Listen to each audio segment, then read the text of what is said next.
Well, hello, my loves, and happy Sunday. Today is going to be a good day, or our creative time is going to be a good day. At least, I hope so.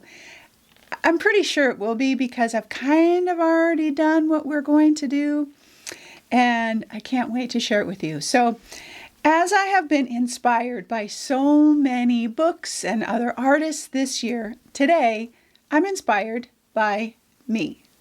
I know that sounds crazy, but I just have finished wrapping up a whole bunch of edits and things like that for the membership. And the July membership, by the time you see, let's see, I'm trying to think, by the time you see, it won't be, I do this ahead of time, so it's hard for me to figure the days. But for July, in the membership, we're talking about casual confidence and gaining confidence in our creative abilities and getting past like procrastination and all kinds of things. And I have been so inspired just by what we've been doing. I so hope that the members love it. But in that process, we do a section on examining our work and getting inspiration from our work and taking what we like and what we don't like and kind of mashing it together and kind of get the creative juices flowing. And in the process, I got so many ideas, but we created a journal page. And I am going to now take that further into a piece and see what I can do. So that's my inspiration for today. I'm going to talk about that in a second. So the stencils that I use today will be on sale. I have a collage pack that will be on sale and some collage elements that I will be putting into the subscriber library. And of course, the members get all of that as well as in Sunday Inspiration Breakdown for the members. So that'll all be available for you. The link to the supplies is down below in the YouTube description box. It's a link to the blog, and it'll have all the details, all the supplies, further pictures, and all of that kind of stuff. Okay, I remembered all that. And if you are enjoying my channel, I really ask that you subscribe and like and comment. Please comment. I love answering your questions. And okay, I think I remembered all my things. I'm super excited about today, though. I have been excited for a very long time with all of the things that we've been experimenting with, and I love the meaning for today, too. So, all right, let's take a look.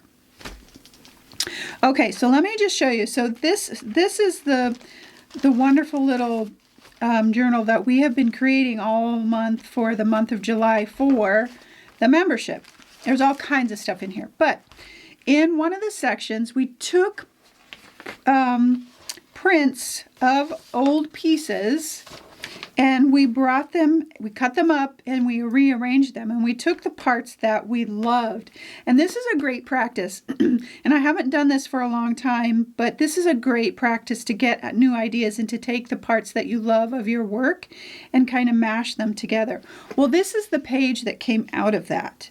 And this was done, seriously, this was done in a matter of 15-20 minutes. Super fast.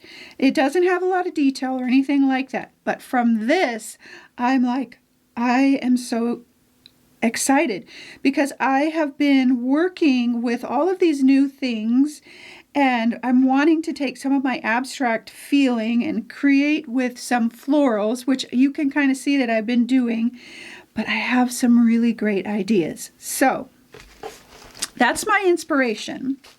And then also my inspiration is these two pieces. I'm going to use these two pieces as my inspiration. Now they're very, very different, right?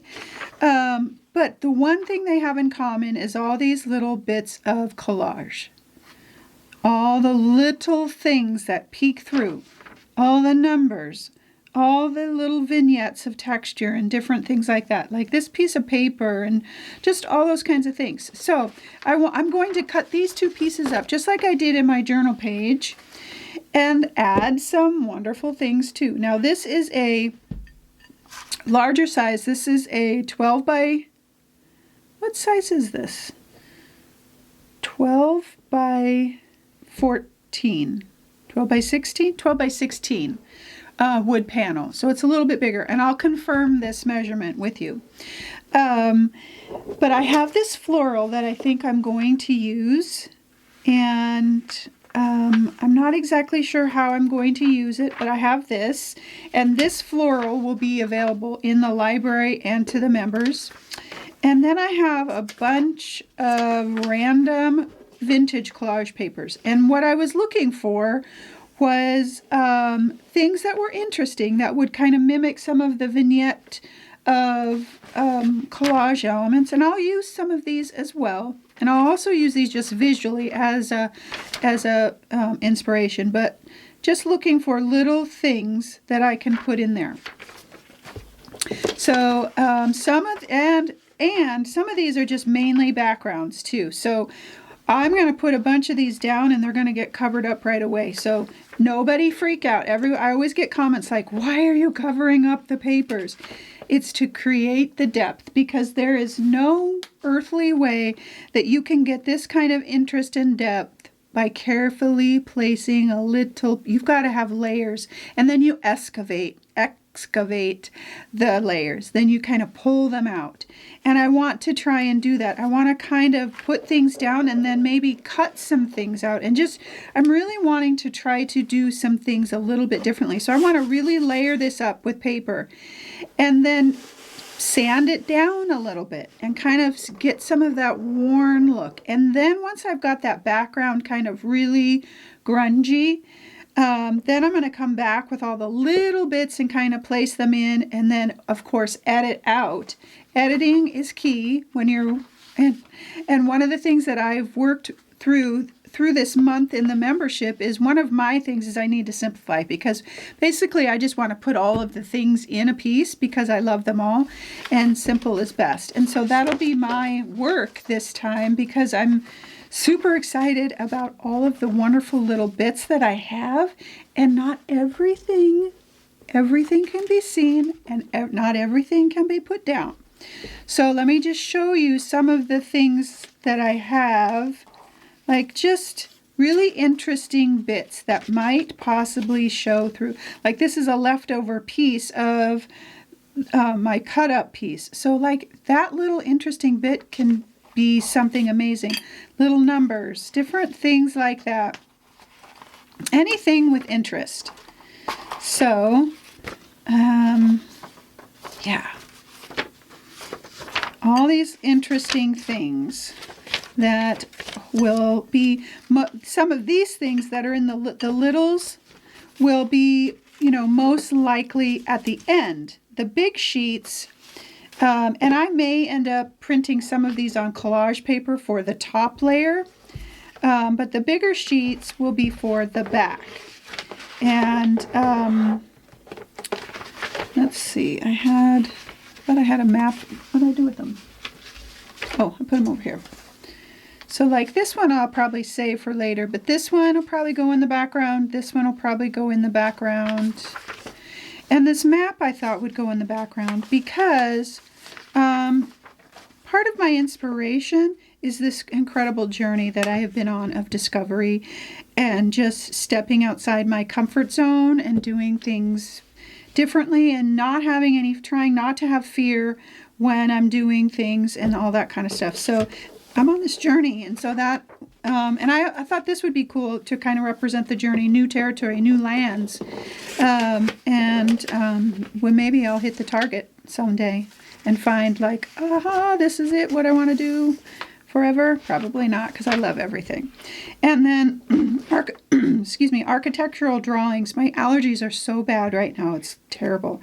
Architectural drawings, because they're interesting, they have character, lines, all of those kinds of things. But again, kind of back to the meaning of I'm learning and growing and trying new things. So all very, very interesting things that will be part of the piece. This is a cradle board, and I just got these. These were kind of a generic cradle board off of Amazon. I'm kind of disappointed in their thickness, but it'll work. It's fine. I thought they were going to be a little bit thicker, but it's pretty standard thickness cradle board. So I'm creating on that because it's a little bit bigger. And then what else?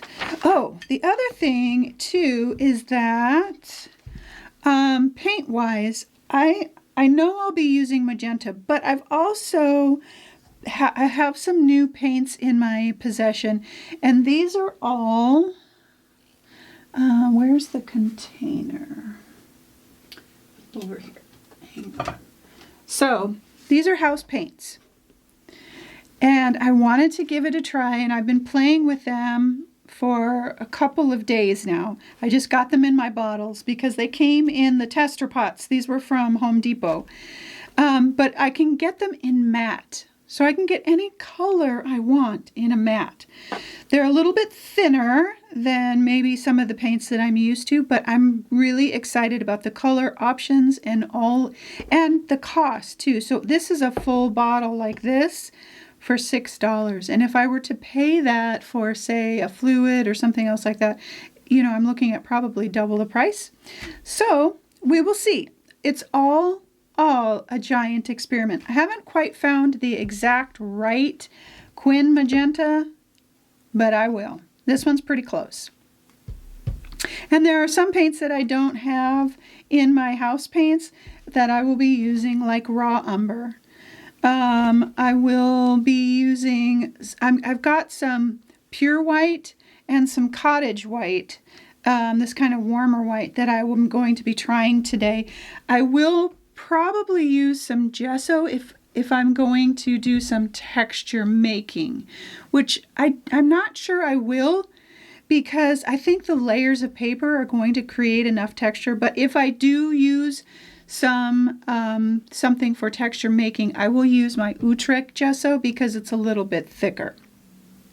Now, as far as stencils, so part of my process is, I got a lot out here, is, the layering process, but that background I really want interesting so that I can pick the spots that have things that are cool and I want to reveal and that I want to show up in certain spots. And so part of that will include some stenciling. And I pulled a few that might be interesting. Numbers, of course, numbers. This is just squares. This is Mediterranean mini pattern. Like I might use this one, or I might use this other. What is this one? Yeah, me and the names of my stencils. Couldn't tell you. It's a minis one. Mediterranean, I don't know, graphic minis. Some, they'll be listed. A few masks and a couple of my 5x8 stencils, just kind of basic patterns. I'm not exactly sure which ones I will be using, but the ones that I do use will be on sale. But I have those handy and ready. I do have also out here, besides besides my papers, I have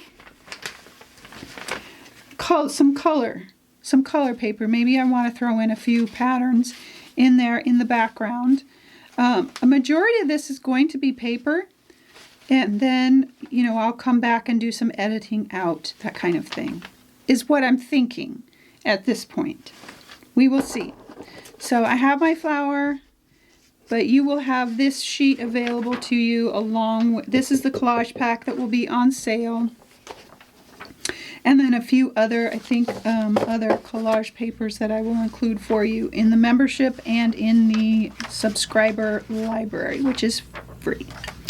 Okay, so I am inspired by me this week, which is awesome. Okay, let me grab this.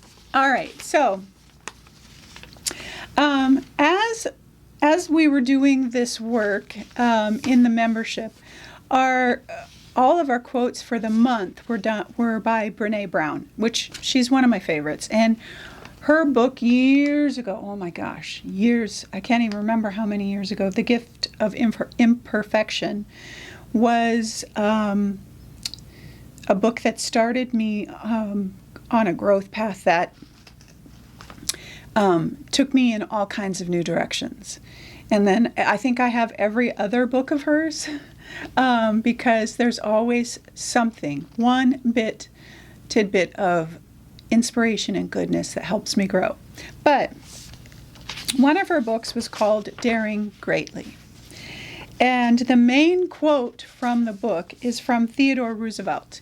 And I want to read that to you. It's not the critic who counts, not the man or woman who points out how the strong person stumbles or where the doer of deeds could have done them better. It's not that person. The credit belongs to the person who is actually in the arena, whose face is marred by dust and sweat and blood, who strives valiantly, who errs, who comes short again and again, because there is no effort without error and shortcoming. But who does actually strive to do the deeds? But who knows great enthusiasm, the great devotions, who spends himself in a worthy cause?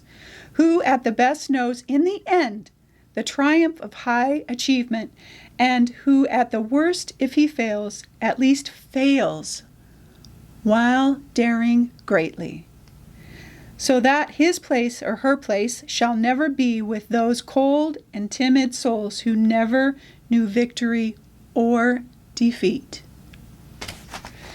And then she kind of shortened it a little bit, and this one I live by every day. Daring greatly is being brave and afraid every minute of the day at the exact same time. We will never know greatness without failure and defeat and wrongdoing and saying the wrong things. We will never know greatness. And when I talk about greatness, I mean doing the best we can, feeling good about ourselves. And that's what we talked about all month long with the July content. That's what I taught all month long, and I was so inspired and reminded that we need to show up. And that's what I've been trying to live for you over the last half of the year, is showing up in spite of whatever happens and daring greatly, doing something different, even if it's not comfortable, or even if it feels weird, or even if it's hard and I don't like the outcome. I've showed up. And in the end, it's not the person who's commenting and saying, what kind of artwork is that? It's what I did that counts, because it's given me courage and strength. It's helped me conquer fear. It's helped me learn a new tool. And that is what we do every day as we show up as creatives. And that's what we do every day in life. It's a scary world sometimes, and all we can do is show up and do our best. But we have to show up in the best way that we can. We have to take risks. We have to pick up the phone or say the words or test the paint or whatever it might be. We have to be willing to dare greatly. And it's okay that when we're daring, that we're afraid. We can be afraid and brave at the same time. I'm afraid and brave every day. I'm constantly talking myself through, I can do this, I can do this. If I'm doing something new, if I'm finding a new direction, or because I love my routine. And so when I get out of my routine, or I'm asked to do something that's not completely in my wheelhouse, or whatever it might be, or I'm thrown into a crowd of people because I'm an introvert, I keep saying, I can do this, I can do this, I can do this. Because I'm brave and afraid, because I want to do this. I don't want to stay in the corner. I don't want to not experience new things or see beautiful places because I'm afraid. I'm going to be brave and afraid at the same time, and that's okay. But we have to take that step. We have to. We have to be brave. It's all wrapped up together. And when we are victorious in whatever way it may be. Seeing a new sunset, or getting an apology, or getting the job. All of those things are because we have been brave and afraid all at the same time. And I want that for you today. I want that for you in your art. Be brave and afraid at the same time. Walk your way through a new thing or a new technique or a new project and say, I can do this. I can do this. I don't know what I'm doing, but I'm going to try and I'm going to do it the best that I can. And don't let your inner critic, we've been talking about that, don't let your inner critic or anyone else tell you what you can or cannot do or how good it looks or whatever. Be brave and afraid all at the same time.